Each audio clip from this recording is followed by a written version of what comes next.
Aujourd'hui, au détour d'un livre vous présente Une ville flottante, un roman de Jules Verne, réédité en 2005 aux éditions 84. Il y eut pourtant quelques présages. Un des capitaines du Great Eastern a péri noyé. Un passager s'est ensuite égaré dans les profondeurs du navire. Pendant l'installation des chaudières, un mécanicien a même été soudé dans la boîte à vapeur, c'est dire. Bien que ce bateau ait franchi 20 fois l'Atlantique, on ne pouvait nier qu'il ait reçu un sort. C'était pourtant un chef-d'œuvre de construction navale. Plus qu'un vaisseau, une ville flottante. Et chacun en attendait monts et merveilles.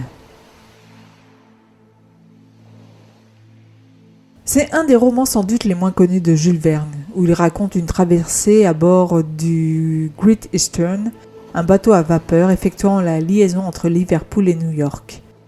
Bien que l'histoire soit romancée, elle s'inspire d'un voyage que l'auteur a lui-même effectué.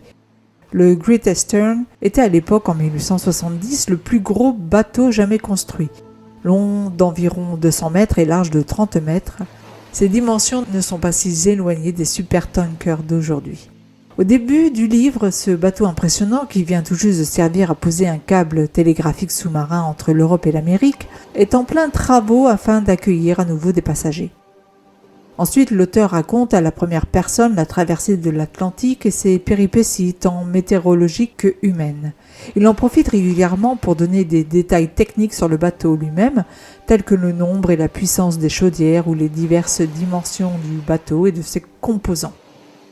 Il fait appel à pas mal de termes techniques que l'on a du mal à comprendre de nos jours, où l'on a plus souvent tendance à traverser l'Atlantique en avion plutôt qu'en bateau à vapeur, forcément. Disons-le, même si le livre est un témoignage intéressant sur la navigation à vapeur de l'époque, il n'est pas à la hauteur des grands romans de Jules Verne. C'est qu'une traversée de l'Atlantique qui dure 14 jours, c'est monotone. Surtout que le bateau, en plus, ne va pas très vite. Pour éviter que le lecteur ne s'ennuie, il a donc ajouté une histoire d'amour contrarié, de vengeance. Mais ce n'est pas là l'essentiel du récit. Ce n'est pas d'ailleurs ce qui est plus mal, car cette histoire n'est pas la plus inspirée de Jules Verne. Quelques intempéries viennent ça et là rajouter également un peu de piment. Bon, soit.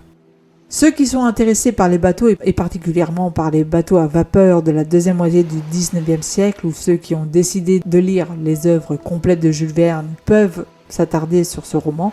Les autres se contenteront de lire des œuvres plus connues de cet auteur et surtout peut-être mises au goût du jour. Un livre auquel a été mis la note de 2,5 sur 5. Si vous avez aimé ces chroniques, n'oubliez pas de mettre un pouce vers le haut, de vous abonner à la chaîne si ça n'est déjà fait, et je vous dis à très bientôt pour une nouvelle lecture sur audétourdunlivre.com.